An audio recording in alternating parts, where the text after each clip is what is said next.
The Mesopotamian concept of the Underworld, or simply life after death, differed depending on the time period, or the region one might have found themselves in. Indeed, there was no all-encompassing book that detailed the rules or the features of what lurked on the other side, and there was no fundamental belief that determined whether a person might burn in the Netherworld or live forever in the heavens. Naturally, when we think about the myriad of cultures from the Sumerians, Babylonians, Akkadians and Assyrians, there's bound to be some ideas that were not congruent with each other, which meant that what might have been true for one group of people in ancient times might not have been the case for another group some 1,000 years later. This is quite similar to the Egyptians, who believed that in the duat, a person could ease their passing on the way to judgment by utilising a plethora of spells. Because each region of Egypt had a different idea of what spells to use, those which spanned over generations, some priests or sorcerers may have recommended learning all of them, just in case. Put simply, there was no organised idea throughout Egypt of how one should prepare for their afterlife, and whilst there was some overlap and similarity in terms of the duat and the Hall of Osiris, many of the components that formed the mythology could be adjusted and tweaked to better suit the ruler of the time, or the people who worship them. Because of the elaborate procedure that the Egyptians would take to bury their dead, we are left with several funerary texts that provide us with many different insights as to what the attitude towards death was, and what various religions believed could be done in the afterlife, as well as what it might have looked like. Such texts are not as common within Mesopotamian communities, however, and it would appear that death, at least from a funerary aspect, was not as complex or extravagant. Instead, several ideas from the Mesopotamian afterlife come from the mythology itself, those whose readers may have truly believed were realistic examples of what to expect when they passed. Of course, with this idea, depending on which text one had read, there could be disharmony over which version of the afterlife was the real one. In the old Babylonian epic known as Atrahasis, named after its protagonist, we are told of a creation story where the gods created man by mixing clay with the blood of the god Ereshkigal, who offers himself up as a sacrifice and a necessary ingredient of mankind's physiology. In a way, you might argue that as mankind is made with the blood of one of the deities, man therefore is automatically part divine himself. Sadly, the immortality of the gods is not something that humans appear to inherit, and so, just like any other living being, they are subject to death, and they are, in the end, bound to face the afterlife. By understanding Atrahasis, we understand why man has to expire, why life doesn't last forever, and why there is a difference between man and the gods. If you were to really oversimplify it, Atrahasis establishes the idea through its creation story that man is meant to die. He might be able to escape his mortal destiny, but his spiritual destiny cannot be denied. Each individual man is destined for the afterlife, which leads us to a more shocking revelation when we consider the greater mythology, in that there was no heaven for man when he died, only the underworld. Death then was no respite for a hard life, it was the prelude to an even greater turmoil, one that lasted forever, and one that there was no escape from. We can look at one of the more notable texts from Mesopotamian history in the Epic of Gilgamesh, and we can learn that the fear of death that's riddled throughout the story isn't just a metaphor for our own insecurity of mortality, but also a very real fear that readers of the time period may have come to terms with, a reality where their pain and hardships weren't put to rest, but merely extended in conditions that were likely worse off than it already knew. When Enkidu is dying, he fears not only the unknown of death, but the new spiritual reality that awaits him, one that is governed over by the goddess of death, Ereshkigal. The trepidation experienced by Enkidu is so palpable that it's infectious, contaminating Gilgamesh and driving him to the point of madness as he tries to avert suffering the same fate. Obviously, most people don't want to die, whether it be fear of the unknown, loss of opportunity, or absence of loved ones. But for the Mesopotamians, it may have been the case that death also prolonged suffering. The suffering of the dead is highlighted in a tablet known as Gilgamesh, Enkidu, and the Netherworld, sometimes identified as Tablet 12 of the Epic of Gilgamesh, where we see Gilgamesh accidentally drop some of his magical items into the Netherworld. At this point, Enkidu appears to still be alive and offers to go to the Netherworld to fetch Gilgamesh's lost items. Before Enkidu descends, however, Gilgamesh insists that he heed some cautionary advice. He tells him not to wear clean garments because the dead, as well as Ereshkigal, would recognize him and realize that he was not meant to be there. This would imply that those who have passed over into the afterlife and the Netherworld are forever after unclean. They don't get to wash, they're likely unsanitary, and they don't get to change their clothes. Gilgamesh continues that Enkidu should not anoint himself with fine oils, he should not shower, and he should not wear any kind of fragrance, for again, this would make him stand out in the Netherworld, once more implying that the dead souls live an insalubrious existence, and certainly one without luxury. He tells Enkidu not to throw sticks in the Netherworld either, because those who get hit by his sticks would end up surrounding him. The sticks may simply be a metaphor for Enkidu's behaviour. Put simply, he should not make an enemy of anyone in the Netherworld, because once more, this would bring attention to him, and would likely bring their wrath, suggesting that the dead are not at peace, but restless, easily irked, and more than willing to start a fight if they are slighted. Gilgamesh also warns Enkidu not to wear sandals in the Netherworld, suggesting that no one else has them, and that the dead are probably walking about the Netherworld barefooted. Enkidu is then cautioned not to shout in the Netherworld, because this would disturb the dead, and once more bring attention to himself, further suggesting that the Netherworld is a silent place, filled not with laughter or joy, or even cries or sorrow, but is instead a void of nothingness. Don't kiss your wife, he tells Enkidu. Don't hit your wife. Don't kiss your children. Don't hit your children. Essentially, Enkidu is warned of doing anything with his family when he arrives in the Underworld, and though Enkidu's wife and child are never detailed in the Epic of Gilgamesh, now it appears he has them, or that they have died and passed over into the Netherworld. In this then, Gilgamesh warns Enkidu of the dangers of visiting loved ones before his death, and shows us that to do this would ensure one being detained, either by their own volition as they rejoice in reunion, or either by the dead themselves, who seek to keep the living in their midst. The text tells us though that Enkidu doesn't listen to anything Gilgamesh tells him, and almost deliberately does the exact opposite, causing him to become detained in the Netherworld. Now Gilgamesh has no choice but to contact the principal deity Enlil, and hope to earn clemency for Enkidu and for his lost items. He tells the deity, "Father Enlil, my Elag fell down into the Netherworld. My Echidna fell down into Ganza. Enkidu went down to retrieve them, but the Netherworld has seized him.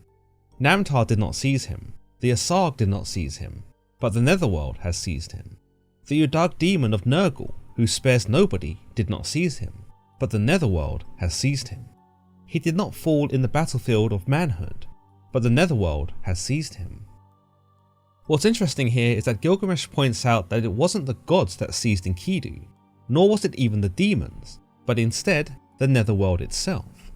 It's almost like he's implying that the Netherworld is a living, breathing entity of its own accord, a being that exercises its own volition when it comes to the capturing and imprisonment of mortal souls. Unfortunately, Enlil doesn't care about Gilgamesh's plight, forcing Gilgamesh to turn to Enki, who does help him retrieve Enkidu from the Underworld. When Enkidu and Gilgamesh are reunited, Enkidu tells Gilgamesh of his experience of the Underworld, telling him that there are worms that eat the flesh of the body, and that there is nothing there but dust in every crevice. However, the Netherworld isn't as bleak as it might sound, and in fact, you might have been able to live a pretty decent eternity there, providing you were having a lot of sex when you were alive. Indeed, Enkidu tells Gilgamesh of those who have had sons, and the more sons a man appears to have had, the higher place he appears to have attained in the Netherworld. He tells that the man with one son wept bitterly, the man with 2 sons ate bread, the man with 3 sons got water, the man with 4 sons had 4 donkeys to milk, the man with 5 sons became a scribe and could enter the palace of Ereshkigal, the man with 6 sons was as cheerful as a ploughman, and at last the man with 7 sons became a companion of the gods and sat on a throne listening to their judgments. So yes, according to this text, the more randy a person you were, providing you actually had sons, the more likely you were to achieve a better station in the Underworld. Of course, this may very well be a direct reflection of the Mesopotamian attitude towards sex and population, where the government was pretty big on procreation and wanted their cities full of people. By promising a better afterlife for those who had children, it may have made people even more eager to go about having kids, not just to bolster their own community, but to also attain a place in the afterlife that wasn't completely terrible. Enkidu also reveals to Gilgamesh that the women who never gave birth to children were thrown away violently, but to the men who did not beget children, the text appears to be damaged, and so their fate is unfortunately unknown to us. There do appear to be other categories that determine where a person might have found themselves in the Netherworld. Enkidu reveals that the man who dies of disease becomes food for the worms. The man who falls in battle is denied of his mother and father. The man who is burned to death simply becomes smoke and returns to the sky. The man who receives no funerary offerings eats scraps and crumbs, and those who are stillborn play at a table of gold and silver. So if you were unlucky enough to die of an illness in Mesopotamian times, you weren't actually going to get any respite from that affliction. You were just fed to the worms instead. Perhaps a second death, similar to the spiritual death in ancient Egyptian mythology. A man who is killed in battle, meanwhile, appears to have been met with even greater heartache, for his parents are denied to him, and he is forced to live in the Netherworld alone. Interestingly, it's quite the opposite of more Nordic traditions, where a warrior who died in battle got to dine at the table of the gods, in Valhalla. Death in this instance was a grand and honourable thing, yet here in Mesopotamia, it almost sounds to be met with shame. The man who is burned to death, meanwhile, doesn't get to experience the harshities or the benefits of the Netherworld at all, apparently becoming the smoke himself and drifting off into the atmosphere. You might say that because of the excruciating circumstances of such a death, the person would have suffered enough, and so they are excused from the Netherworld and segue into oblivion. Those who received no funerary offerings end up eating scraps and crumbs, which is pretty interesting because at some point, even the newest addition to the Netherworld would eventually stop receiving offerings, unless of course they were a king or a well-renowned person. A simple commoner could probably expect to eat well in the Netherworld for some time, but when his family stopped mourning him, or simply died themselves, there would be no one to bring offerings to him, and so the food one got to eat in the Mesopotamian underworld was always finite, and one could never know when the source was about to run out. Lastly, those who are stillborn are given some chance in life in the Netherworld, perhaps a glimmer of hope in this otherwise harsh and cruel reality. They are simply offered life, and though they are forever in their infant state, they are well fed and well taken care of. The Tablet of Gilgamesh, Enkidu and the Netherworld offers us some compelling insights into what life after death was like, and thanks to Enkidu, we are offered some rather specific conditions and consequences that could have formed the basis of some Mesopotamian belief. It provides a retrospective guide on how one should live their life, but not just that, but how one should try and die too, or try not to die at least. But believe it or not, this incredibly detailed account of the Netherworld isn't even the most famous. According to the text Inanna's Descent to the Netherworld, the Underworld is the realm of Inanna's sister Ereshkigal, and this realm is known simply as Kur, a bleak, colourless world that was perhaps more akin to purgatory than a spiritual or physical suffering. In this story, Inanna chooses to travel to the Underworld to attend the funeral of Ereshkigal's husband, Gulgulana. Now, some of you know that his death could be seen as Inanna's fault, given that it was she who had recruited Gulgulana to destroy Gilgamesh, after her attempts to seduce him were rejected. However, instead, it is Enkidu who ends up killing Gulgulana, to prevent him from destroying Gilgamesh and others around him.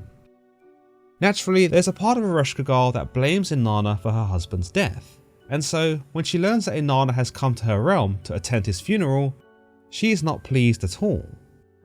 She instructs her servant Neti to gradually strip Inanna at the first of the 7 gates that lead to her throne room, and as Inanna passes through each gate, she is removed of an item of clothing. In some versions, the gates become so narrow that Inanna is forced to strip off her clothing in order to squeeze past. By the time she reaches her sister at the final gate, she stands before her naked and vulnerable. At this stage, we see Ereshkigal and the Anunnaki, those who decree the fates of the humans in the underworld, cast judgment upon Inanna. With this judgment, Ereshkigal executes her sister and displays her corpse as a decoration and perhaps as a warning to others that if she is able to mercilessly slay her sister, imagine what she might do to a stranger. But this was not the end of Inanna, for the goddess was as wily as she was seductive. Before descending to Ereshkigal's realm, Inanna had instructed her servant Ninshurba to appeal to the gods that if anything was to happen to her, then she would be resurrected. Indeed, a bargain is struck, and Inanna is resurrected, which sees her freed from her sister's desolate realm. However, Ereshkigal does not let this matter go so simply. Instead, she brings up from the underworld a horde of demons and threatens the gods that if Inanna is not returned, or if a soul is not given in exchange for her life, then she will open up the gates of her realm and let the demons who dwell there have their way with the earth. The gods, seemingly incapable of calling Ereshkigal's bluff, are quick to try and find a solution, asking Inanna to head back to the Netherworld and live out her sentence. But Inanna refuses and instead begins to look for a substitute. In the end, she ends up sacrificing her husband Dumuzid, who she found partying and fornicating with other women, instead of mourning her death. Content with this substitute, Ereshkigal accepts Dumuzid's soul as an alternative and plunges him into the underworld, showing us that not only did Ereshkigal get her way, but that also there was no way to really cheat death. Indeed, you might say that Inanna certainly did so by offering up her husband's life in order to save her own. But as we later see in the poem known as The Return of Dumuzid, Inanna begins to mourn for her husband and perhaps experiences the same pain that her sister did at having lost hers. With this, she comes to a compromise with Ereshkigal, in which Dumuzid can return to live with her for 6 months of the year, and in his place will go his sister, Inanna. The act of this shows us that at least for the gods, their deaths are only absolute if they cannot find a replacement to serve their sentence. As we see here, Inanna selflessly submits herself for 6 months of the year so that Dumuzid can be with Inanna. However, when it comes to humans, such a luxury is not offered. At least, no one in the Mesopotamian world claimed to have used it. When a human died, they died for good, and so it becomes evident that this trading of places was a privilege exclusive to the gods alone. Whilst the story is focused on the conflict between the two sisters, we can collect some interesting features about the Netherworld that are unique to this story, most notably the geography of the Netherworld. We understand that Ker, at least from this story, is something of a subterranean city, a city that, like the Duat in some variations, segmented into divisions, or sub-cities if you will. In some aspects, these divisions are marked by the 7 gates that Inanna has to pass through, each passage forming what is possibly a different layer of the underworld, and perhaps a different environment. The text does little to expand on this concept, but we do at the very least obtain some visual imagery as to what the Netherworld might have looked like, a grey, colourless realm that emulated society in the world above, albeit with far more grim and dire results. There is also the undeniable aspect of judgment that comes with this story, where we see Inanna judged by her sister and the lesser gods of the Anunnaki. If we look back to Gilgamesh, Enkidu and the Netherworld, Enkidu does tell Gilgamesh that the man who has 7 sons can be privy to these judgments, and may very well serve as something like a jury member to the gods in this realm. But this would mean that there is some element of judgment that everyone faced when they crossed over, and that though having more sons was imperative, according to the last story, it may not have been enough to secure a preferable place. The conditions are simply not known to us, but as is the case with most ancient religions, a respect of the gods and a pious moral life were usually the bargaining chips that one could use in order to both please the gods and attain peace. There's no reason to assume that this would not be the case for the Mesopotamians, and that at the end of any man's life, he was indeed still judged by the gods and sentenced accordingly. But judgment was arguably not as severe as other ancient religions, for though the Netherworld was a bleak place, everyone ended up here. This leads me to believe that despite its characteristics of suffering and everlasting anguish, the Netherworld was not a place of reward or punishment. It was simply the only place that the dead could reside. In ancient Egyptian belief, a dead person could be divided up into 2 aspects: the Ba, which travelled to the underworld in search of the Hall of Osiris, and the Ka, which remained on Earth and, ideally, was preserved to avoid putrefaction. Any loss of either the bar or the car would result in the deceased being totally obliterated from reality, deleted, if you will, from existence itself. In more modern belief, many consider the soul of a person to be a much more simplified essence, an intangible notion of energy that harbours our personality and traits. Ironically, this is actually more in tune with the Mesopotamian beliefs of the Etemmu, something of an animated existence that the deceased transitioned into. Like the soul in more modern belief, the Etemmu could not be perceived by the living, and it was only something someone could experience once they had already died. But unlike the soul of modern belief, the Etemmu, like the Ka in ancient Egypt, still required nourishment. As we see from the dead in the mythological accounts, food was still a big part of the dead Mesopotamians' afterlife, and though the deceased could find sustenance in the form of dust and mud, they were picky and would much rather prefer the finer cuisines that they were most likely used to when they were alive. Much like the bar's journey to the duat in ancient Egyptian belief, the Etemmu also had a journey of its own as it transitioned into the next world. Assuming the deceased had been buried according to proper rituals, the Etemmu would then need to safely navigate its way across the Kuba River, sometimes said to be infested with demons. If the Etemmu was successful, it was admitted into the Netherworld before being judged by the court of the Anunnaki. Once more, these judgments were neither good nor bad, and they were thought of differently than, say, the judgment of Anubis, whereby a person's heart was measured against a feather to determine if they were a good person or not. The judgment received here in the Netherworld was more of a social requirement. It determined where the Etemmu would reside, whether it was entitled to food, whether or not it would have a societal responsibility here in the City of the Dead. Much of the Etemmu's judgment had nothing to do with how good or bad a person was, but instead, who they were when they were alive, what their social standing was like within their community, and whether or not they received the proper funerary rites. By this you could say that kings, priests and political figures were likely to enjoy much of the same benefits they enjoyed in their mortal lives: abundance of food and water, adequate shelter, entertainment, and perhaps even a continuation of their responsibilities here in the new realm. Those who were poor, or of a lesser social standing during their living years, however, were likely to experience more dread in the Netherworld, their afterlives nothing more than the grim parody of a life they'd already lived. The story of Inanna's descent into the Netherworld, descent being a key word here, shows us that the realm of the dead was a physical place, a place beneath the earth that required descent in order to reach it. In some ways you might see it as man's downfall, his death, his very descent into a place that was for the most part worse than the conditions of when he was living. Metaphysically, the Netherworld wasn't just somewhere you could just dig your way to. Well, I suppose theoretically you could, but it would probably take more than one's lifetime, and seeing as everyone was heading there anyway, where was the rush? In other beliefs, the Netherworld of Ker was in a cavern somewhere underground, frequently dubbed as the Land of No Return, and the House which none leaves who enters, a giant house that was made of dust, I might add. As Enkidu told us in the unofficial Tablet 12 of the Epic of Gilgamesh, the Netherworld was caked with dust, every crevice lined with it, to the point that unless you had a constant stream of offerings, you'd probably have to end up eating it too. Another idea proposes that the gate to Ker could be found in the Zagros Mountains, in now modern-day Iran, where it is believed a staircase was carved into the sides of the mountain and descended down into the realm of the dead. Indeed, why anyone would actually want to seek this place out before their time is beyond me, but like Gilgamesh, who ended up sorely missing Enkidu after his death, perhaps there were those who cling to the idea that they could see their loved ones again, if only they could find the entrance to where they were now situated.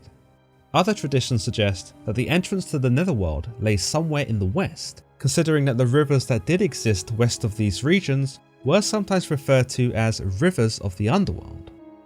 By this logic then, there were rivers that flowed through the Underworld, perhaps akin to the river Styx in Greek mythology, which meant that whilst there may not have been access to food, besides dust cakes, at least there was a supply of water. Whether it was drinkable though is another question altogether. Another idea that supports the Netherworld being in the west was that every night the sun god Shamash was said to rest in this realm, marking the end of his journey through the cosmos. As the sun does set in the west, it gave some credence that the realm of the dead was indeed somewhere in this direction, though pinpointing it beyond that was likely a fool's errand. This might remind some of the Egyptian sun god Ra, who was believed to also visit the Egyptian duat each night on his solar barge, passing through the accursed realm as he made his way back out into the sky. As we've established thus far, Ereshkigal was not some elusive deity who stuck to the shadows.